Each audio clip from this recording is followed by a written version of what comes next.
Welcome back to Backward Point Podcast. My name is Nazar Sayed, and with me, as always, is my brother and co-host Bashaar Sayed. How are you doing, brother? I'm good, man. It's been a while. It's been a while. We haven't been back in the studio for what it feels like a very long time. I missed this. I missed just me and you on a mic. Yeah, bantering up. I think even though we weren't in studio for a while, I think we took like a hiatus after the World Cup. We did release some episodes. We had some really special guests coming in. Amr Naqvi was one of them. We had Usman Khawaja, one of them. And then the video that just keeps on giving. The Mohammed Nawaz versus Backward Point video. I think the fans of the podcast and us were satiated with what we had to offer. There were questions about how Backward Point plans to evolve their content. And I have been an advocate of branching out into making actual cricket content. Yeah. And doing this player versus Backward Point video was essential for me. Yeah. But I think before we get into the actual debrief of that Mohammed Nawaz video, just a quick rundown. In this episode, we'll talk about the Mohammed Nawaz video, a bit about the GT20, the Usman Khawaja podcast. We'll get into the NOC issue. Or the lack of NOCs. The lack of NOCs. And then we'll get into the Pakistan versus Bangladesh series preview. But before we get into any of that, this episode is proudly sponsored by Yashi Sports, Canada's home of cricket. They are sponsoring Backward Point. Whether you're a beginner starting out or you're a seasoned pro, go to Yashi Sports and you can use the code BP10 for an exclusive 10% off your next purchase. Support Yashi Sports and let them know that Backward Point sent you. Yeah, and support Yashi Sports and support Backward Point. This is exciting times for us. We're growing slowly and steadily every day. And one thing that we always push is our Patreon as well. Our Patreon is actually our day oneers. They're the ones who've supported the podcast since we had 1,000, 2,000 subscribers. It was crazy. It was one of the first things we launched in support of this podcast, and it's done great. And we always push it. We started using Patreon questions in podcasts with big players. We had some questions for Amr Naqvi. We had some questions for Usman Khawaja. As we get more bigger stars and we get more access to these bigger players, Patreon subscribers will have an opportunity to ask them questions live through us. So that's always a really interesting thing. And obviously there's stuff always happening there. We've missed a Patreon live call because of just everything that's been going on, but it's scheduled to happen sometime this week or next week as well. So just keep an eye out on that. Subscribe down there. One thing that I really want to push before we get started to anything is just how many people are watching us and not subscribing. The amount of people, I think it's 80 to 20 at this point. 20% are subscribed, 80% are not subscribed. Guys, take this moment, click subscribe. It takes 0 seconds and it helps us a lot when we go to brands and we go to other people to pitch the podcast. So is this just a little free thing that you do to support the podcast? We absolutely appreciate it. It's true. Even players nowadays, if you ask them to come on the podcast, they're like, show me your channel. There is a player that we are in talks with who we asked to come on the podcast. And the first question he had was, how many subscribers do you guys have? Yeah. So it helps. It actually does come back in handy. So I would really appreciate if you guys could do that for us. And sure, let's just get into it, man. The Mohammed Nawaz video, we're going to start from that. It currently sits at 150K views on YouTube. It's doing numbers that we didn't think that it would do. I said to Bashaar, if this video does 50K, I think we'll take it as a win. And right now it's sitting at 149, and probably by the time this is posted, it's going to be 150. What do you think about it? And its graph predicts that it's going to keep doing numbers because typically a podcast graph is like it goes up and then it just dies down. Yeah.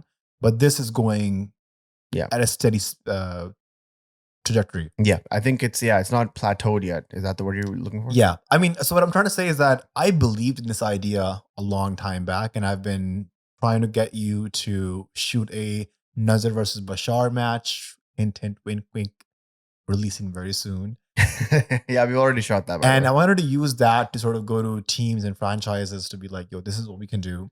And this video is inspired by Cricket District. Yeah. I've seen their content with Jimmy Anderson, Stuart Broad, Raheem Cornwall. And I'm like, bro, this is so cool. Because one thing I've noticed as we were part of Islamabad United and we see players practice and play matches up front, is just how good they are. And sometimes when we're sitting at home on our couches and we're saying, oh, that bowler should do that, or that's a bad shot, or they should do this, we oftentimes forget how difficult cricket is at an international or professional level.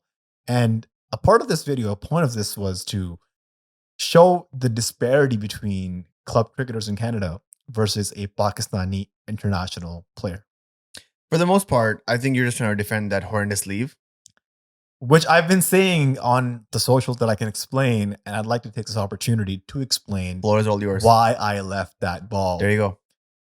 Okay, so just context to why I left that ball. You Let's have to see the 3 balls that happened before that. So Nawaz is bowling, these decently flighted deliveries on fourth stump, which are turning sharply away. Yashi Sports' matting supports the spinners, right? So the couple of balls that I faced by Nawaz, I tried to hit him inside out, missed the ball. I tried to reverse sweep him, missed the ball. And then my next idea is, okay, if I can't hit him with the spin, why not hit him against the spin? And the shot that I'm thinking in mind is that signature shot that Mohammad Rizwan has, where he shuffles across and he slog sweeps it for a 6 over deep mid wicket. That's what I wanted to do. So Nawaz comes in, he balls the ball, I shuffle across, I premeditate essentially, and Nawaz follows me, and I think it's a wide, because again, one more important thing is that typically when I bat, I take a leg stump guard, but this time for some reason I was taking a middle stump guard. So when I left the ball, I thought I was on middle stump or like leg stump, and when I saw the ball going behind me, I'm thinking this is a clear wide. But as I left the ball and I hear it clip the leg stump, and thanks to Amin, we had zingas. Yes, we did. Those bills that light up. And when I left the ball, I see the zingas light up. I hear the stumps rattle, and I hear Ahmed Naqvi's contagious laugh in the background. He could not contain himself. He was just running around screaming because it was like, this is everything he wanted. He wanted BP to fail so bad. And some would say that's a bad leave. Others will say that I left the ball on purpose so I can boost Mohammad Nawaz's confidence. He did go on and win the GT20. I mean, job well done. Job well done. I still think it's one of the most ridiculous leaves I've ever seen in my entire life. I could not believe he did that. I knew we were going to lose to Mohammad Nawaz. Let's just be serious. I just didn't think it'd be like that. I thought we would lose by like 5-10 runs, respectable. You did a shot, maybe get a shot off, maybe get a 4 or something of that nature. Have something to brag about when you go to the game next time. But it was tough. The next game we went to for share, like literally, I think it was 2 days later after the video was posted, and all everybody could talk about was, what the hell was that leave? Yeah. And I saw 2 of my friends after that leave, and they didn't say hi to me. They replicated my leave, and they're like, what the hell was that? I think I don't know if you want to be known as the guy who left that delivery, but the Lord is building up. The things you do for content. The things you do for content. You, on the other hand, I think you bowled really well to him. Yeah. Also, you batted really well to him. Like, I loved the intent. I loved the improvisation. The first ball, you came down the track and you smashed him for a single. Yeah. The second ball was when you went across and you sort of hit that shot. I still think that was 4. So does Shan plays cricket. Yeah, Shan also thinks that was 4. A lot of people commented and left me a message saying like, that's probably a 4. It's okay. I was happy to get that shot off. I thought I was, it was tough. He was bowling quick and he was bowling flighted at the same time. And yeah, people were just asking me, is he quicker than a normal spinner you play on average? And I don't think so. I honestly, not to brag, I think I was quicker than him. Yeah, I think he bowls a decent pace, probably like 90 kilometers, 95 kilometers. But what gets you is the length. It's the line and length, the accuracy of it. He gives you no room. And you don't know if you want to come back. You don't know if you should go forward and play it as a drive. It's such a nagging length. And that's like the difference right there from a club cricketer and a professional cricketer. I missed my length. I think I bowled him 7 balls because one was a wide. I think I got 2 or 3 on the place where I wanted to. 3 of them smashed to 4. He got all 6 where he wanted to bowl them. That's the difference right there. Yeah. He reminded me of one of those bowlers you see in Karachi where left arm spinner on a turning track. Going to put a coin there. Yep. And they'll keep hitting it. Ball after ball. Yeah. So that just shows his skill. Also, Nawaz, I think a lot of you guys saw that he came off as a very funny guy. He is genuinely one of the funniest guys I've seen. I don't think he tries. Yeah. That's just him. He has like this really dry sense of humor and he just cannot be himself. Like he cannot help but be himself, I should say. And I don't know if it shows. There were a few jokes that we had to cut because they were a little bit towards the, below the belt. yeah, below the belt from us and from him. So we had to cut that out. But apart from that, like you could see the humor, the banter. We met him for the first time then, and it felt like we were friends for a very long time. So that just goes to show how nice and down to earth he is. And he was game, man. He was ready to do the whole thing. Like we were there for 45 minutes shooting this thing, and he was there for every single moment. He missed the team bus because the team left, and then we had to drop him back to the hotel in our car. And one of us, missed an exit. And Nawaz was pissed at him. He's like, bro, what are you doing? Yeah, I was like, we were talking and I missed an exit, and then we had to go around. Like the drive was like maybe 12 minutes, and then it ended up being like 21 minutes. Yeah, everybody's pissed off because it was like everybody's cramped, their kids in the car, the whole thing. I have a question for you. Yeah. And this is something I've been thinking about. Let's go. We have to talk about Nawaz the person. Yeah. So for all of Nawaz's career, there's this Imad Wasim versus Mohammad Nawaz debate. Yeah. Imad Wasim is a great player. He's clutch in the PSL and the Pakistan team. He's won Pakistan a few matches. But Imad Wasim, the person, we've seen that, when Pakistan was playing the ODI World Cup, Imad was on TV. He was blasting the team. And then a few months later, he's back in the team, retired for reasons unknown, play leagues, and then he comes back again. And there's a stigma with Imad that he has an attitude, that he might be a downer within the team, and he might have a negative effect towards the team with his fitness, with just his attitude in general. And Nawaz, on the other hand, after meeting him, after spending time with him, he seems like a guy that you want on your team. Like he's a funny guy. Team player. He'll do whatever you want, anything for the sake of the team. In this situation, if you're captain, would you pick Imad, the clutch supposed match winner, or would you pick Nawaz, also a decent guy, more fitter, and somebody who can be a good positive presence in the team? I think it's a very good question. I think that's where the past 3 to 4 years of Pakistan cricket kind of boil down to. It comes down to who is manageable and who is not manageable, who is coachable and who's not coachable. I think Mohammad Nawaz is a guy who is a team player. I mean, maybe he was spread thin. Maybe he, he did what he could in situations like the Pakistan-India game in Melbourne or the Zimbabwe game. He tried his best. There are moments where he actually did win Pakistan games, like the Pakistan-India game, Asia Cup game, where he scored 41, 42 off. 45. Yeah, off 19 or 20. Crazy innings. Like, there are moments where he had that spark, but at the end of the day, I think his inclusion in the team, just not based on talent, it's also based on how coachable he is, how manageable he is, and how much of a nuisance he can create within the team. Because at the end of the day, it's all chemistry. It's all dynamics. If the same team that lost first round exit 2024 World Cup, I think 8 or 10 of them were in the 2021 team. So the guys are the same. It's the chemistry that's changed, right? And I think a guy like Mohammad Nawaz really does come in and boost the chemistry. He's a team player. He's an all-around guy. Now, the question becomes, does he still have space in this current setup? I don't think so. I think that ship has sailed unless he makes like this stupendous comeback, which could happen. We don't really have a left arm all-rounder in the team right now. I mean, Imad did come, but not even in the domestic circuit who has the same credentials as Nawaz or Imad. Exactly. And that may be a good thing or a bad thing that, I'll let the professional commentators on that, opine on that. But as it stands right now, I think that he's a team player who plays for the team. Now, he may be in a tricky situation where it is like he's had a series of unfortunate performances. What does that mean? You go back in the domestic circuit, you prove yourself, you bring yourself back up.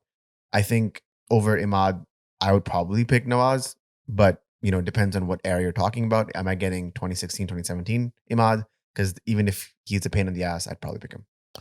I think it's unfortunate for Nawaz that he's been on the wrong side of really some big matches that Pakistan has lost. Yes. Would that be the first match of the Asia Cup in 2022 against India, where he was defending, I think, 8th in the last over. Hardik Pandya smashed him. And then against India at the MCG, I was at least once a week, those highlights sort of come up on my TikTok For You page. And I'm like, bro, 13 needed off 3 balls. How do you mess that up? 28 off 8. 13 off 3 is even tougher to get. Yeah. And then no ball 6, free head, bowled, 3 runs, wide, single. Like this. I don't know how that happened. It doesn't make And sense. then the next game against Zimbabwe, I think 3 runs off 2 balls, or 3 off 3, and then dot ball, wicket, Pakistan lose a match. So, and then also the game against South Africa at the ODI World Cup, people think Nawaz is sort of responsible. And the comments we've been seeing on all the posts with Nawaz is that people bring up that India match, that Zimbabwe match, or that ODI World Cup South Africa match. And I think our people are having a hard time just moving on from certain things. Hassan Ali still gets hate for that drop catch of Matthew Wade. And just from like empathizing with Hassan Ali the person or Muhammad Nawaz the person, it's tough being them. Yeah, that I could feel that when we were hanging with Nawaz. I don't think we joked about a lot of things, but the Melbourne game was something that was kind of off limits. I felt like we couldn't really let off a joke that could like make everybody laugh about that. Everybody was a little bit uneasy about it for sure. I mean, he's the guy, man. Like I think about Chetan Sharma sometimes, who is like the guy who got hit for 6 against Javed Mirdad, the famous 6. Gone. After that series, he was out, bro. So like it is one of those things which is make or break. I think we're entering into a new era of Pakistani cricket, which I'm very excited to talk about as we go down the list of things we have to talk about. But at this moment, it was just good vibes, man. Nawaz is a good guy. He's a good player. I wouldn't say that I had a bad time with him, and I wish him the best. Yeah. How is the Usman Khawaja podcast and also just the GT20 in general? GT20 this time was not the best. I mean, anybody who's gone to any of the games would say the same. The management would say the same. And all of the players would say the same. I think the best year of the GT20 was either 2019 or 2020. Last one, 2023. Those were the better ones. 2019 was the best one. They had the best players. Shadab was there. Shahid Afridi was there. Mohammad Hafiz was there. Yuvraj Singh was there. He actually played games. And it was just like probably the pinnacle of the league. Lots of fun, good stands, great players. Lara was an ambassador. Lots of good vibes. I think this year was a big down step. I think everybody kind of knows that. Regardless of that, we still managed to get some really good players. Muhammad Amir was in town. Khawaja was in town. Carlos Bradford was in town. David Warner. Warner was in Marcus town. Stoinis. Yeah, Stoinis. And you could tell that the electricity towards them was like unmatched, but then it was just only a few people. I was actually quite starstruck to see Mohsin Naqvi. I think he's one of the greats of Afghanistan cricket. Genuinely nice guy. Genuinely nice guy. Not a lot of people were going up to him, but I was like, yo, you're the best, man. You're the best. And we managed to land a pod with Usman Khawaja. Great top lad. Not even nicer than you'd think. Right. One thing I'll say on record is I've met cricketers who have played less cricket than Usman Khawaja, but have more attitude and are more arrogant. And for Usman Khawaja to be an Australian test cricketer who has played 73 test matches, who is the current award holder of the ICC Test Cricketer of the Year, for him to be so humble, so nice, and that just, it comes through during the podcast. Everyone who's seen the podcast can see that he's genuinely a nice guy and a good human being. 100%. And he was even nicer off the record. I don't hesitate to say that. I think he was on the pod for an hour and 15 minutes. And then we talked for another like 35 minutes off the record, just like vibing. Because the conversation, like, I feel like we could have just gone for another hour if we wanted to. But we were told not to push it for more than an hour, even though we did. And I don't know. It was just like one of those dudes that you could just like love to have a coffee with, just chill, hang out, talk about life. And that's kind of what we did. And that's when like the pinch me moment happens, when we're like, wait, we just hung out with Usman Khawaja, like everything you just said plus more. And then he's just a normal dude who's like, yo, where do I get the best shawarma in Toronto from? I'm like, yeah, of course. Sumak. Of course, yes. Sumak is the best shawarma in Toronto, by the way. So yeah, like, and Usman's been a dream guest on the podcast for a while. We may have not said it, but amongst me and you, we know we've been trying to get him on the podcast for a while. And just the way things transpired with Babar not getting NOC and Usman coming in as replacement, it was just, things fell into place. I don't even know. So a lot of people were coming up to us and were like, oh, you guys are really upset that Babar Shaheen are not coming. And yes, we were really upset. But as I look back, I don't know we'd be able to secure that Babar pod. Probably not. It would have been really tough. You would have been really busy. A lot of these guys have like multiple appointments every single day.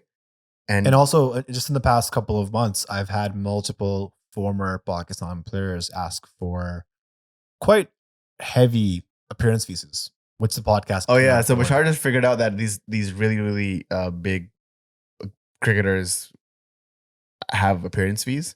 And I think that this habit has been inculcated by people like Nazar Ali and Hafiz Ahmed in who Pakistan. pay big fees for their And guests. because they pay them big fees, is like Nazar Ali then has to ask like stupid questions Yeah, that's the thing. Like if to get the views. if we had gotten Usman Khawaja to pay, like we had to pay him big fees, then we would have had to recoup that money by asking him stupid ass questions, and that would have gotten views. But then you sort of jeopardize your reputation, which is exactly what happened to those guys.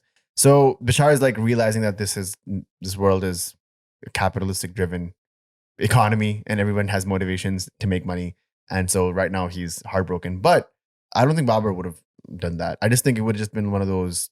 It just would have been one of those scheduling conflicts. I don't think much of it. Maybe Shaheen would have come too.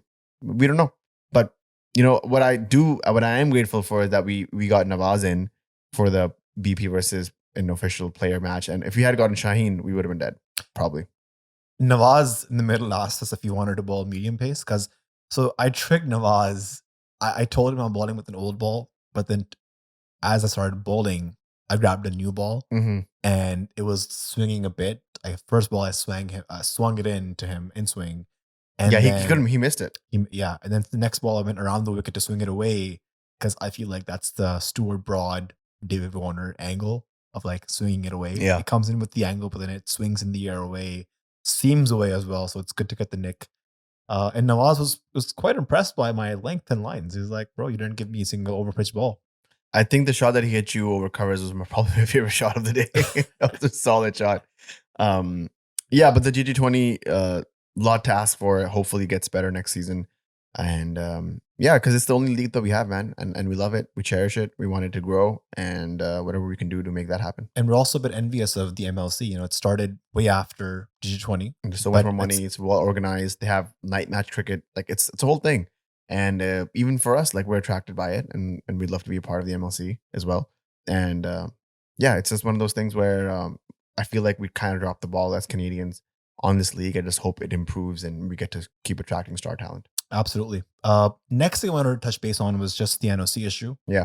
So PCB last minute deciding not to give Babar Azam, Mohammad Rizwan, Shaheen Afridi, and Naseem Shah NOCs for the leagues that they had been signed up for. So Babar Rizwan and Shaheen were signed up as marquee players at the GT20, and Naseem Shah was signed as the marquee player for Birmingham Phoenix at the 100.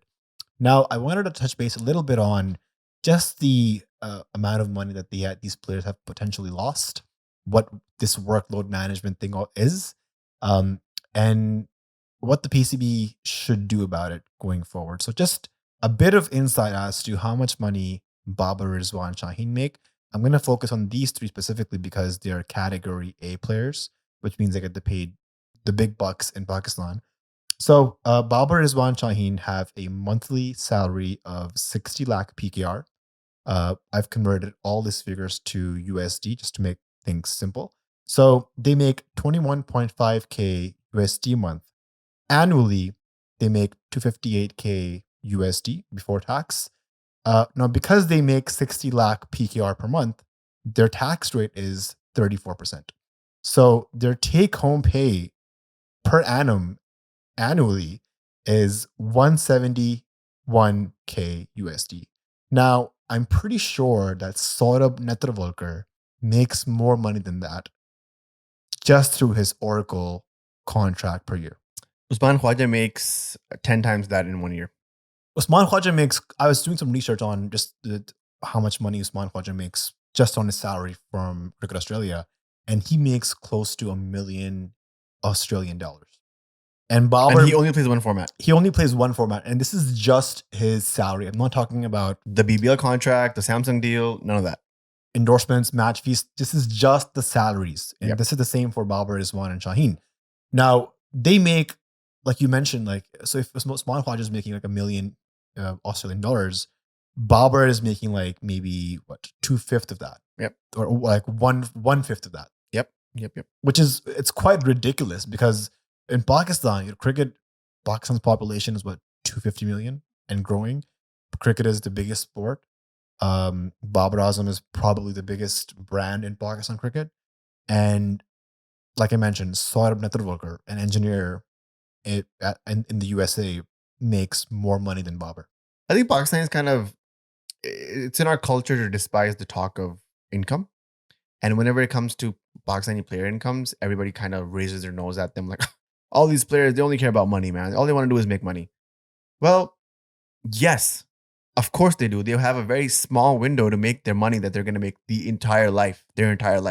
Most of these guys do not have college degrees. Most of these guys are not even intermetric pass people. They don't have a high school degree even. They just come in, they play cricket. That's all they know what to do. And if they have a 7 to 8 year, a 10-year span to make their money, they're going to make their money. They should be able to make their money. And this is not just their money.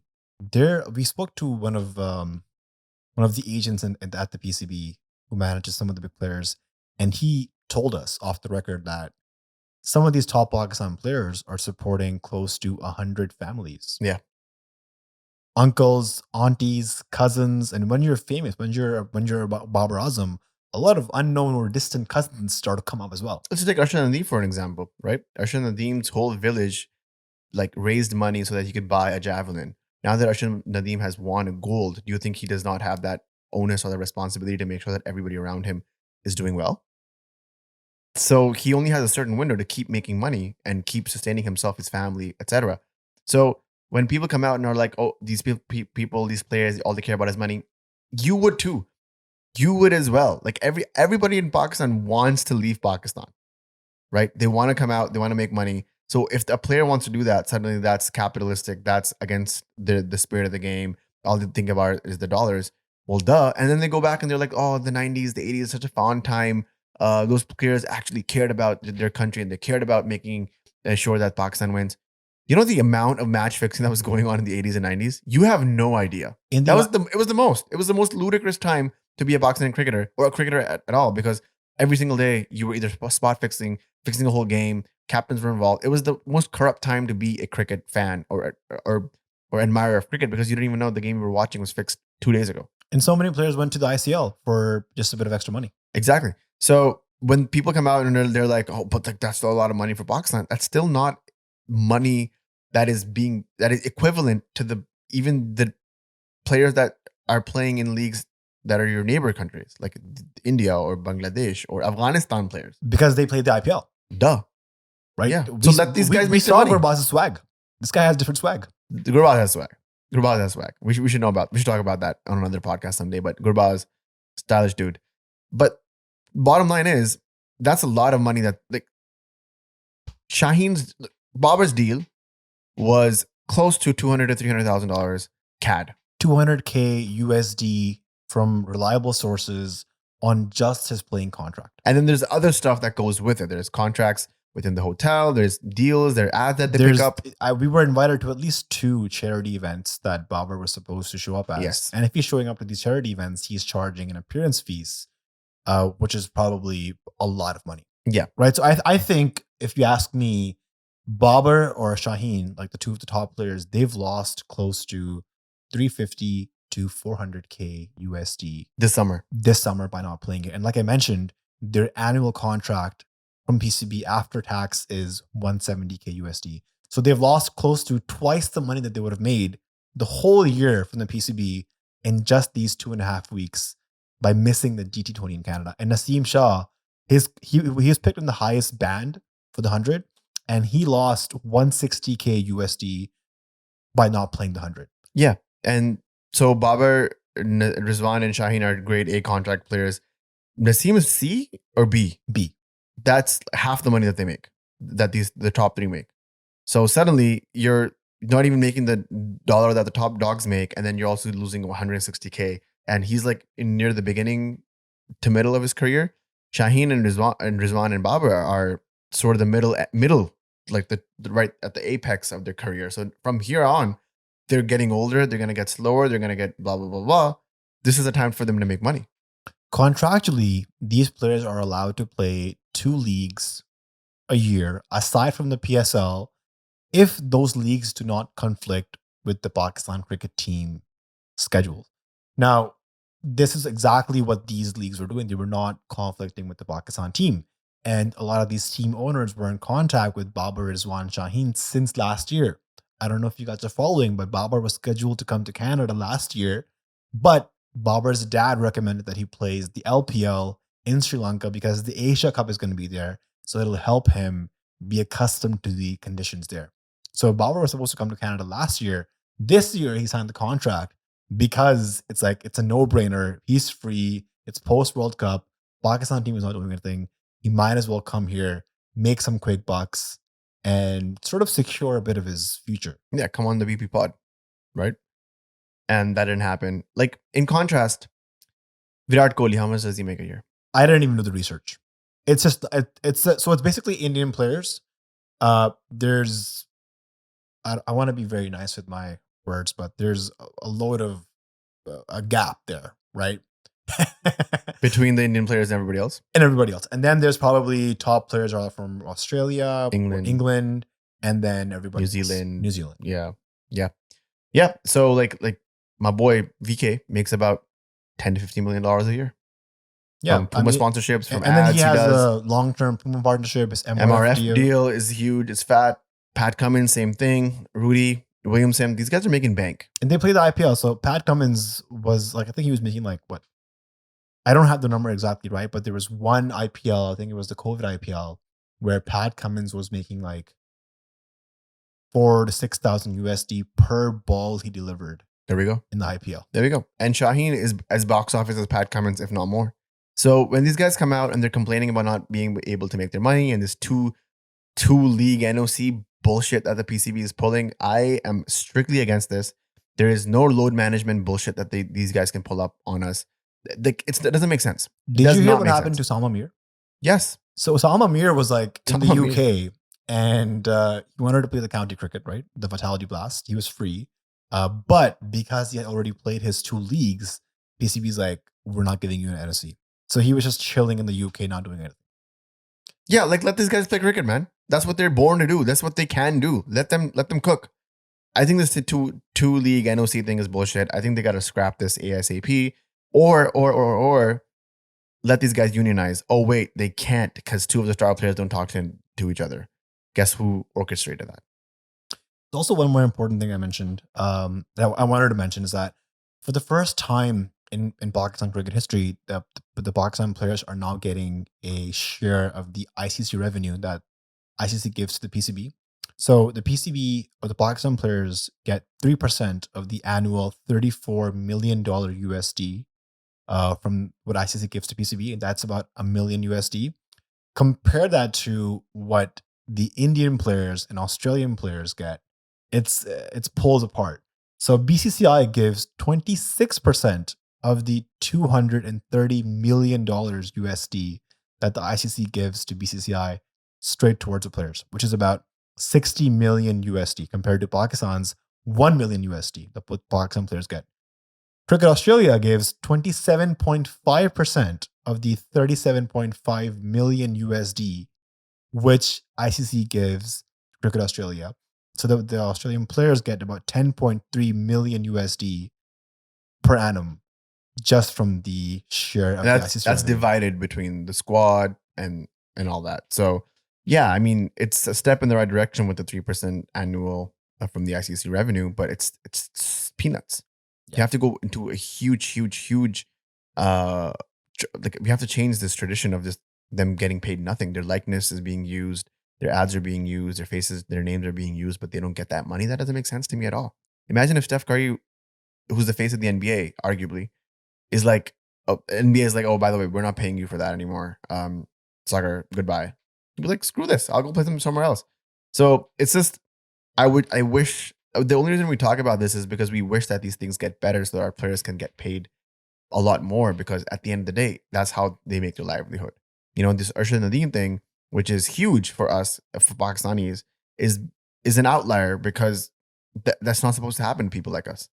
He did everything in such a pro bono fashion, people raising money, making sure that, you know, have you seen his gym setup? Like that's ridiculous. He's an Olympian. What is he like? What is that? What does that even have to do with how he's going to train. Like it's insane.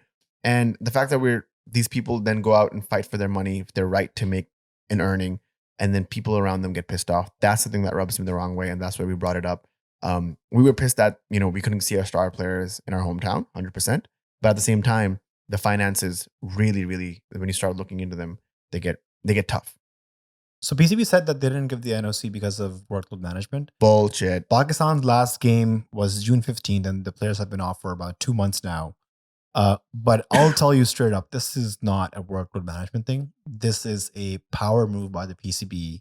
This is them saying, oh, you lost the T20 World Cup in the group stage. You didn't make it to Super 8s. We're not going to give you NOCs. And we're going to make sure you don't make that 300K, 350K USD in those Canadian leagues. And you stay in Pakistan and you train at the Ghani Glass Cricket Academy. Yeah. And it's tough because these guys deserve better. It was a bad tournament. We can all acknowledge that. We were there, and that doesn't mean that they should be punished for this. One more impact this may have is we spoke to one of the owners of the franchises in Canada, and they mentioned that going forward, these franchises around the world may not pick Pakistan players, because what if they pick them as marquee players to get sponsorships, to sell tickets, and last minute PCB again does not give the NOC. The first game of the GT20 was sold out, 3,000 tickets all sold out, because the first game was supposed to be Vancouver versus Toronto, which was basically Babar versus Shaheen. And they wanted that to be the first game, and it was sold out. Everybody was there, but they pulled out. They couldn't come. The entire GT20 season 4 had a huge 40-foot billboard of Babar Azam and Shaheen in front of the gate the entire season without those guys showing up. That's bad. That's horrible. And it looks horrible not on the league or the owners, but it looks horrible on the PCB and those players. They become unreliable. They become a liability as opposed to an asset. And if that starts becoming the norm, these players will not get contracts. Is that what PCB wants? I don't know. In the past, we were a bit critical of Shaheen playing the LT20, him resting the second test match in Australia, the third test match in Australia, and saving himself for T20Is. And I thought that Pakistan and Shaheen should focus on legacy and should focus on playing more tests. This is a bit of a unique situation where Pakistan had 2 months off. They only played like 3 or 4 World Cup matches. Yeah. One got rained out. So all of that, and these players had an opportunity to sort of secure the bag in a way, and PCB denying that did not rub off in the right way. One of my Indian friends recently was like, why is Haris Rauf playing any league he gets, the MLC or the 100? Like, why isn't he saving himself for Pakistan? And I said, Haris Rauf comes from extremely poor background in Pindi. And the way PCB handles its injuries, Haris Rauf is potentially one injury away from his career being ended. So while Haris is at the top, while he's relevant and in the news, this is his time to sort of secure the bag and ensure that his future is safe or his family can sustain itself. Yeah, for generations to come. That's true. Shout outs to Haris, by the way. He played the final of the MLC. Couldn't win, but it was interesting nonetheless. Let's talk about some PCB news. We've missed a lot. A lot of things have changed. This is where I wanted to talk about the new era of Pakistan cricket, where we're heading, where we're headed. I think just listening to Shan Masood, breath of fresh air, man. Like, this guy, what's up? Are you the kind of guy who's like, I love Shan Masood because his English is great? No, man, it's not that. He brings a sense of calmness and stability whenever he's on in the press conference. He doesn't talk about anything stupid. They try to rile him up. He's very chill, very media savvy. Like he seems like he's media trained. And whatever he's talking about, I'm so on board with it. I love the selection of the teams that we saw, the 11, the 15 even. I love that. I love the people that he's working with. I love the announcement of the VC, Karachi Agenda, Saud Shakil, and everything that's going on right now in at least red ball in the whites. I'm digging. Listen, I love Shan Masood, but I've been a bit critical of just his own spot in the team.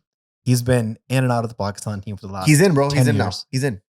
Okay, but listen, right now in the Pakistan team, there is this feeling that Shan Masood needs to earn the respect of the players. He's got 9 test matches to do it in the next 6 months. He'll do it.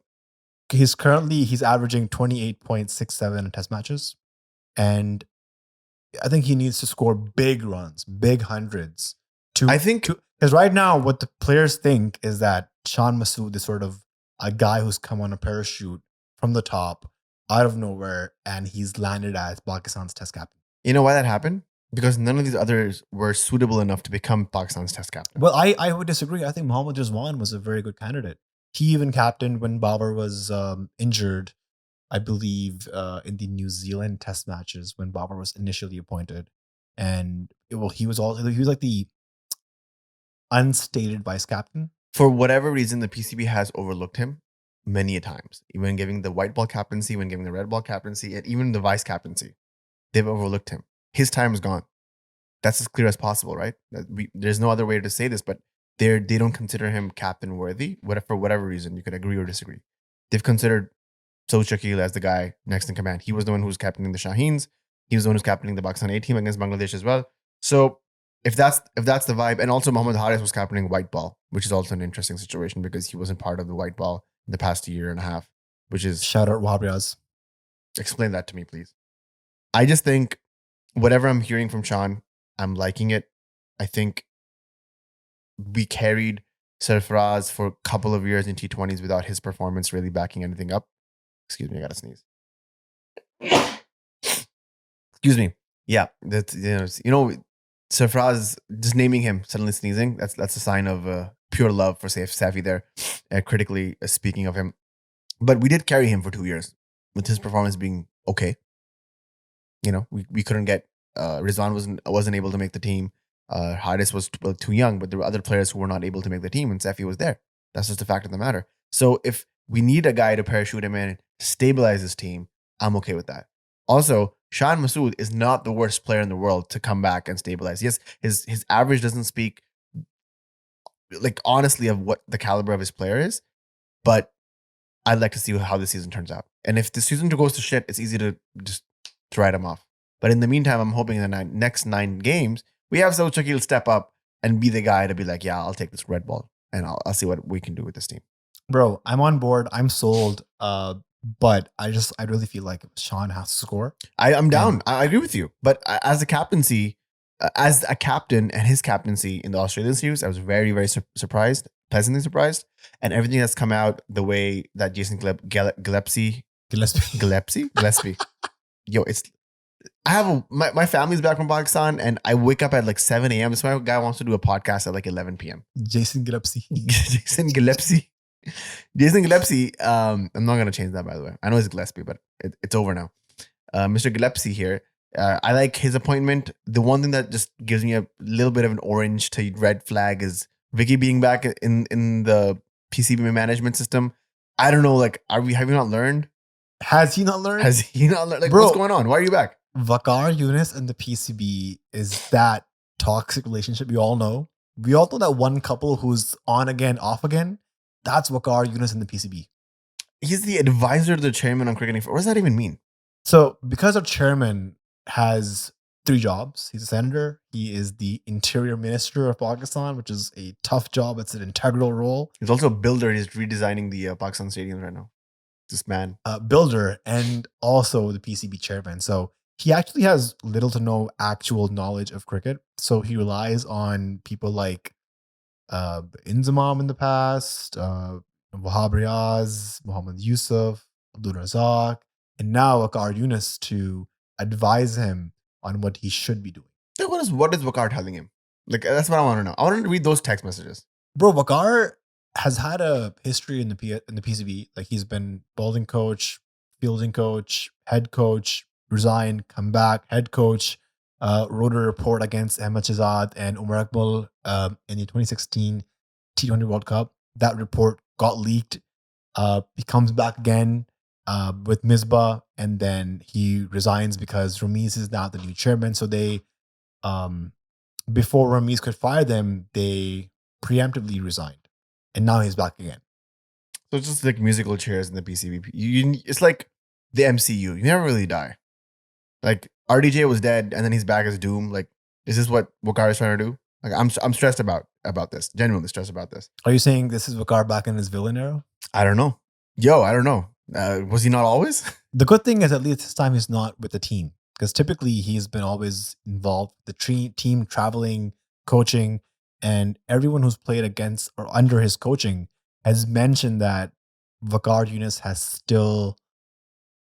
he still needs to hang his boots, and he needs to retire his playing shirt because he still feels like he is a star player for Pakistan. He is, but he's a former star player for Pakistan. And you look at Mr. Gillespie, who was the star player for Australia for a very long time. I think he's a World Cup winner as well. No swag at all. Just comes in, wears his polo, leads the team. I was listening to a few press conferences from Shan Masood, and you were actually listening to the podcast, the PCB podcast, and I like what I'm hearing. I like the way that they're going about things. I like the squad they've chosen. Again, I think this is going to be a really exciting cricket season. What do you think? I think it is going to be exciting. Pakistan has 9 tests coming up, 2 versus Bangladesh at home. Then England is coming to Pakistan for 3 test matches. And then Pakistan goes to South Africa for 2 away test matches. And then West Indies comes to Pakistan early next year. So for the first time in a long time, Pakistan is playing 9 test matches within like a span of 6 months. 7 of them are home? 7 at home. So we actually, if we play our cards right, have a shot at the WTC final. You know, typically around world cricket, and I would say outside Pakistan cricket, the understanding is that if you're playing at home, you're going to win. Like that's just what happens. But lately, under Babar Azam's captaincy, Pakistan started to lose at home. Like the whole Misbah era, you can say how bad it was or whatever it was. For white ball, it was quite disastrous. For red balls, we amazing. dominated in Australia, in UAE, bro. Yeah. We beat England. We whitewashed England. We beat Australia. New Zealand, Sri Lanka, we're beating everybody. So at least we were winning at home. In Babar's captaincy, we started losing at home. We got whitewashed by England. We lost the series from Australia. New Zealand draw the series. So typically you're supposed to dominate at home. And that wasn't happening. So this, like you mentioned, start of a new era with Shan, with Gillespie. And I'm excited to see what they do. 100%. Yeah, I think if you're a red ball fan, if you're a Pakistan cricket fan, this is like the best 6 months you're going to have. And then it leads up straight into the Champions Trophy. You got some white ball in there as well. I think the South Africa tour is going to be really fun. I think the England tour to Pakistan is going to be really fun. I hope Pakistan pulls it through. And it's just, I'm excited for red ball, man. This is one of those times where we got a good fat break after the World Cup and a much needed break, at least for the fans. And now we're jumping into a new era with Shan Masood at the helm. And I want to see where this goes. We also have a new chief curator within the PCB. Tony Hemming was appointed as the chief curator for Pakistan Cricket Board for 2 years. Tony has had a resume where he was the head curator in Dubai for the ICC from 2007 to 2017. And recently he was contracting at the Bangladesh Cricket Board as their chief curator as well. So I think this is the first step in the right direction. Ramiz wanted to also change pitches in Pakistan, but his concept was to have drop-in pitches, which cost a lot of money, which cannot really be developed or grown in Pakistan. But changing the existing pitches that we have that's going to be a good challenge. So Tony's going to be with the PCB for Champions Trophy, for the PSL. So hopefully in the next 2 years, we can develop better supporting pitches. Also hoping he can educate the current curators that we have in the Pakistan cricket setup as well. I have a hot take. I actually kind of like this Naqvi era. Damn. I mean, what has he done wrong? Apart from the photo ops and the frequent flying from here to there, which every chairman has been guilty of. He's trying to fix up the stadiums.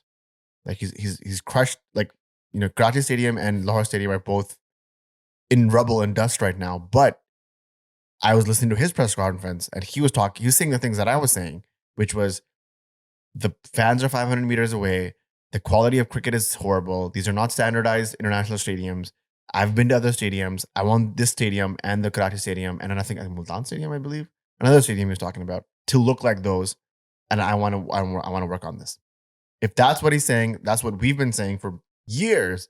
We went to see cricket games last year. You went to see a cricket game this year for the PSL. It's not fun. And then you compare that, and we shouldn't, but we have to. You compare that with our experience at Edgbaston in 2019, We're at Lords at 2019, and you're like, oh, even the GT20 this year, we were up and close, and we could see the players, we can interact with the players, we can see what's happening with the game, we can see Amir's ball swinging and staying low and bouncing. Like, you can see the game, basically.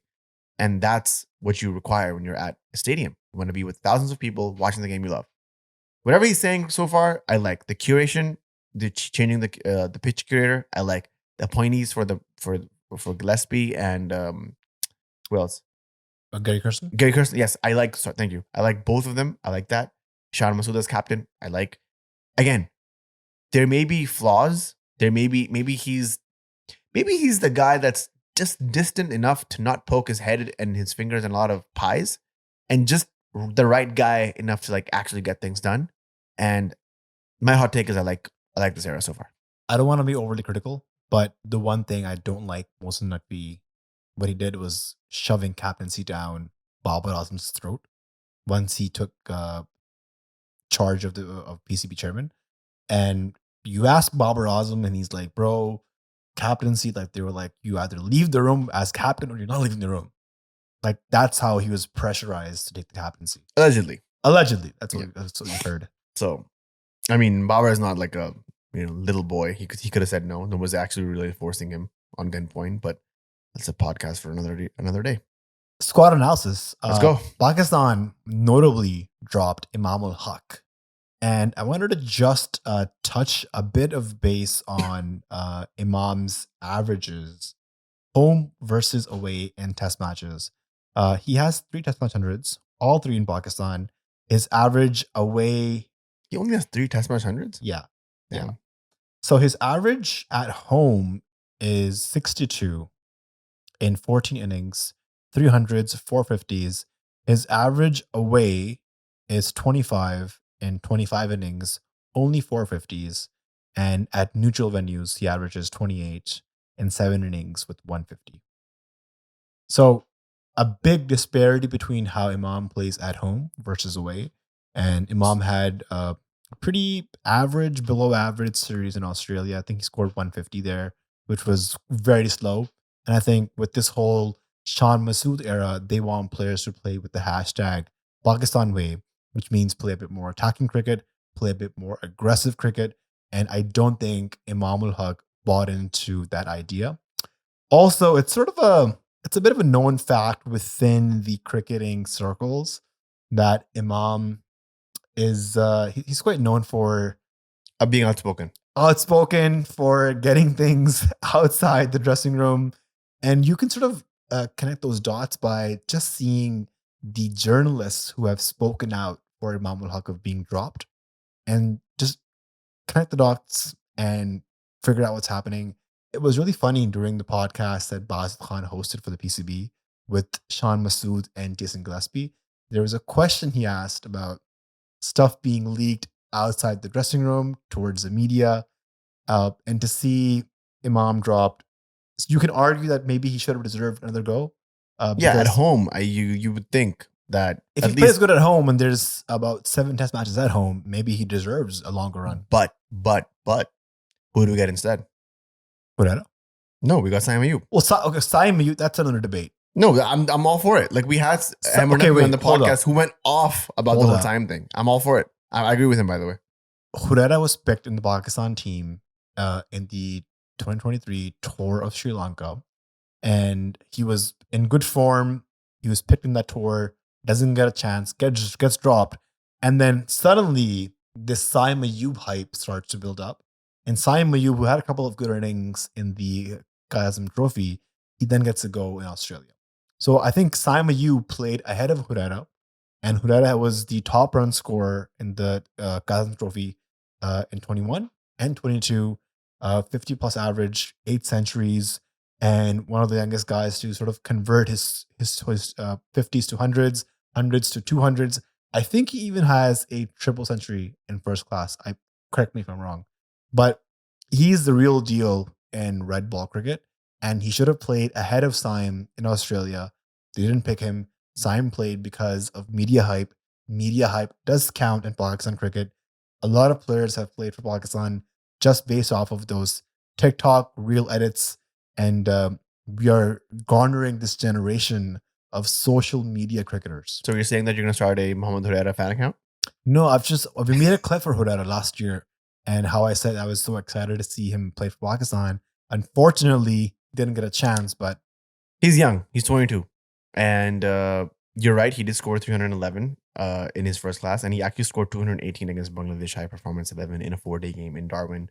So he's played more first class matches than Saim. He has a better average, more hundreds, and it just made sense for Huraira to play ahead of Saim. Look, he's in the squad. And I think that if Saim does not stand up for the assignment, Huraira is in. Like, that's the guy. Well, but what I'm hearing from Shan Masood is that he wants to give players a long run for players who can buy into the Pakistan way and play a bit at a higher rate. That's the only reason why I think Saim Ayub is playing ahead of Huraira, because he can play quick up at the top. I know that you're trying to hashtag justice for Huraira here, and I respect that. But Saim Ayub is the guy to lead this opening attack. Wasn't he also the guy in T20s? I mean, whoever we've talked to on and off the record have said that Saim is actually a test player. He's the guy in test. Like, I want to look up Saim's test, first class average, and then we can have a little bit of a debate here on what you think. He's played 16 first class games, and he has a high score of 203 and 42 average. His strike rate is 69 in first classes. That's almost 70. And he plays at a high strike rate. Like, what do you want? What more do you want from a guy who actually wants to play the Pakistan way, which is another form of basketball? You know, that's what it is at the end of the day. So I'm all for it. He's only played one test match. He's already debuted. Give the guy a run.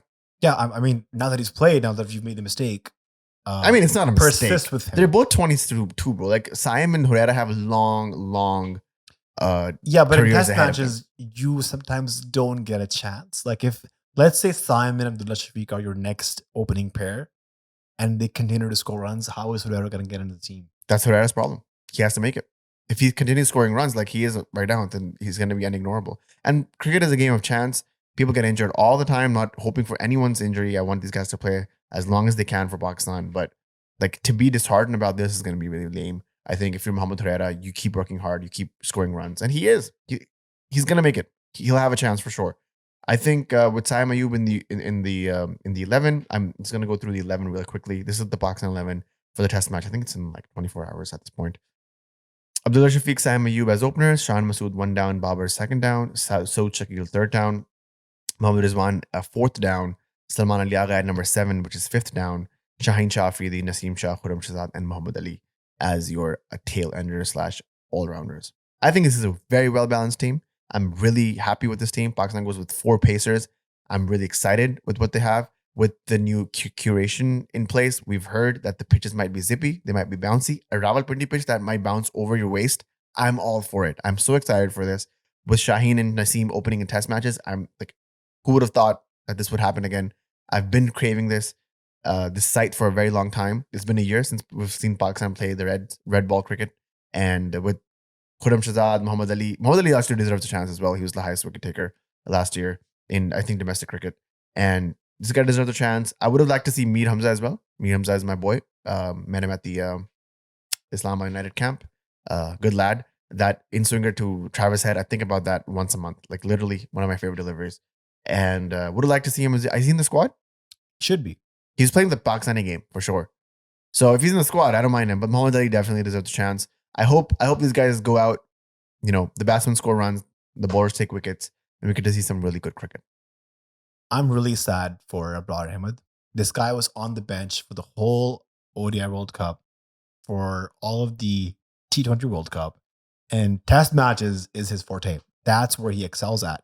And for the Pakistan team to release him from the squad, and he's playing the Pakistan A game now, it's a bit of a red flag for me. Nathan Lyon is Australia's lead off spinner. And I think he had a record of playing 100 or 100 plus test matches in a row. It was only the game in the last Ashes where he picked up a calf injury that he missed a test match for Australia. What I'm trying to say by giving you that information is that regardless of where Australia plays, whether it's New Zealand or it's India, Dubai, South Africa, Nathan Lyon is in the playing 11. So just because the Rawalpindi pitch might zip you drop Abrar Ahmed for a part-time spinner in Salman Aliaga, I think that's a red flag. What if that just means that Shan Masood has utter confidence in his pacers? What about that? Well, And I- Salman Aliaga is not just a part-time spinner; he's a general all-rounder. yeah, I mean you won't really consider him to go out there and be your lead spinner. Let's say if it is turning conditions, what is Pakistan gonna do? They have Saim there too. Come on. I'm just saying. You can't be serious. I'm just bro. saying. Like, okay, I see what you're saying, but at this point, they have a plan they're going with. They want to make a statement. Maybe they want their pacers to be the guys when England comes in October.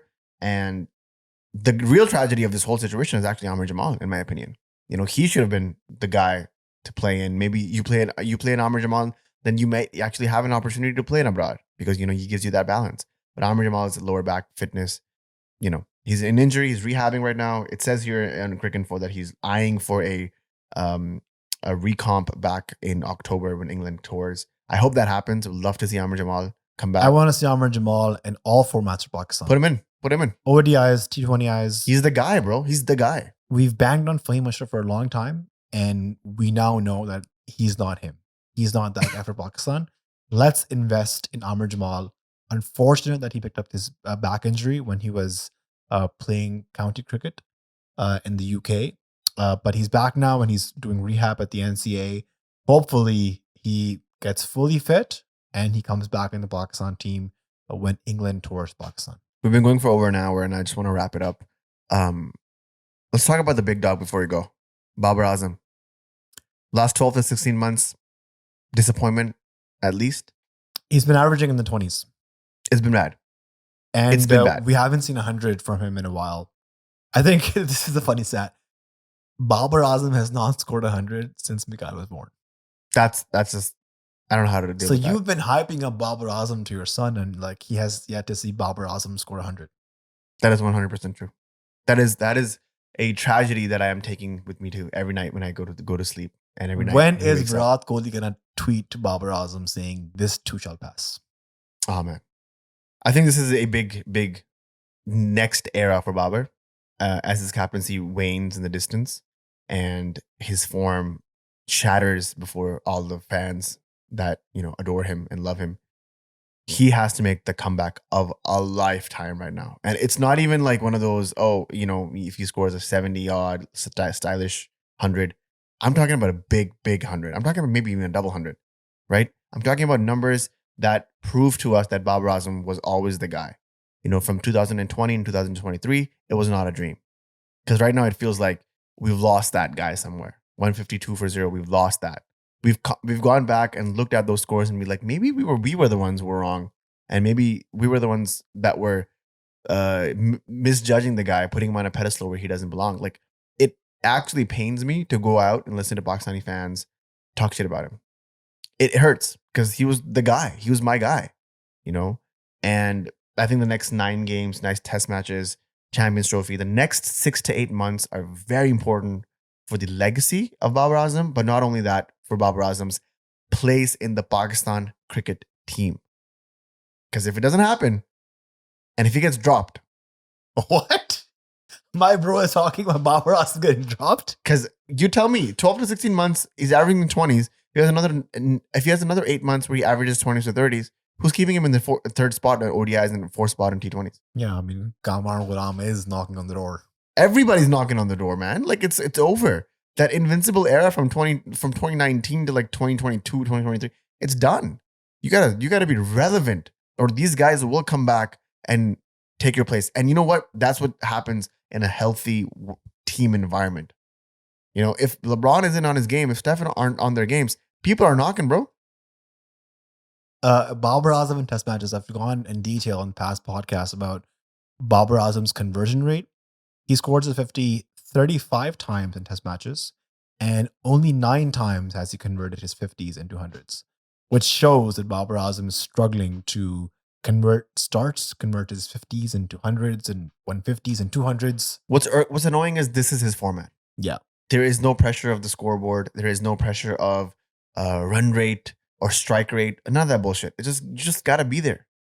And that's telling me that his focus has been dwindling for the past 12 to 16 months. The good thing for Babar is that this is a wonderful opportunity. It's Pindi, it's against Bangladesh, 2 test matches, both being played here.